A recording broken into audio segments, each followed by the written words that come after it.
Today we hear the explanation of a parable about the weeds and the wheat. The story is that Jesus says there was a farmer who bought really good seed and plowed his field and planted it with wheat, expecting to have a really good crop. But when it started to come up, his servants noticed that there were weeds amidst all of the wheat.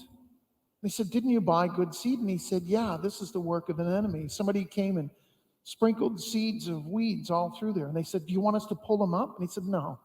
Wait until they get full grown, and we can tell which ones are weeds and which ones are wheat. Then you can pull them up."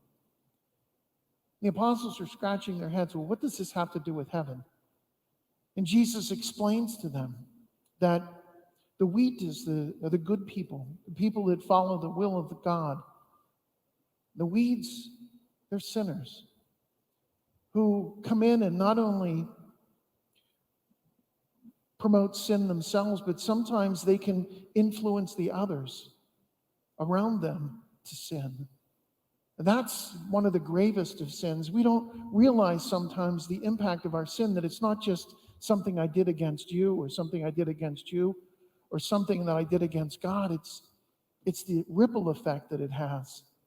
If I'm driving from one church in Ambridge to the church in Baden, and I cut somebody off because I'm in a hurry and I'm not paying attention, and they blare their horn, and I turn around and sneer at them or say something mean to them, and they're in a bad mood, no, it's my fault because I wasn't paying attention. Now I ruined their day. They go to work, and what do? They get into a fight with their poor secretary. Secretary's husband calls, and she unloads on him. Now they're both in a bad mood. What do? They go home and yell at their kids. Even if I went back and apologized to that first person, there's no way I could reel back in all of that sin and anger I released on the world. Our sin has a ripple effect, but so does goodness. There's an old-fashioned act of contrition. It ends with, "I firmly resolve to confess my sin, to do penance, and to avoid the near occasion of sin." I remember I had a second grader who was coming in for his first confession one time, and he used that act of contrition. I said, "Wow, that's really impressive that you memorized that. Do you understand what you said? Do you know what near occasion of sin is?" My grandma told me to say that.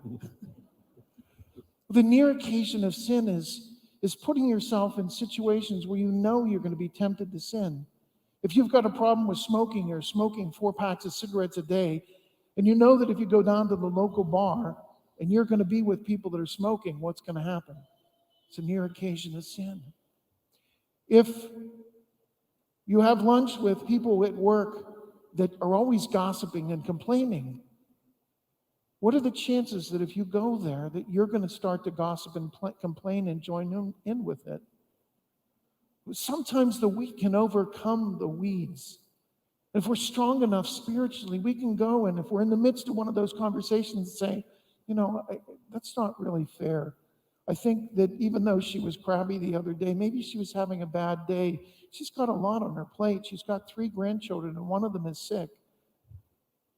You can put a stop to some of that pattern of us enticing other people to sin. And whether it's somebody who's being bullied on the playground and someone stands up for them or tells them, "Hey, stop that. That's not nice. You wouldn't like to be treated that way." Or whether it's the person that stops gossip, or maybe it's a person that interjects a little bit of good comments in the midst of some bad things, or tells people, that joke might be funny, but it's really not, because it's hurtful. We've all done it. But how many times do we do things that get perpetuated on and on and on? And just as it says in that first reading that I will punish the children down to the 3rd generation, God doesn't punish us for sins that someone else did, but it's so easy for us to pass on our sinful inclinations, whether it's complaining or judging other people or prejudices or sloth or whatever those tendencies are. It's so easy to pass them on. But each day when we wake up, we have a chance to decide how we're going to use our day, what we're going to do with our lives, whether we're going to lead people towards God or lead them away. This Mass happened to be offered for a man named Gary Price, who was an usher here, I think at the 7:30 Masses. But he led people into the pews and helped people to come closer to God in some small way using the gifts that he had. We can choose each and every morning whether we're going to be a weed or whether we're going to be wheat, and how we're going to lead people to heaven or to hell. The choice is up to us each and every day.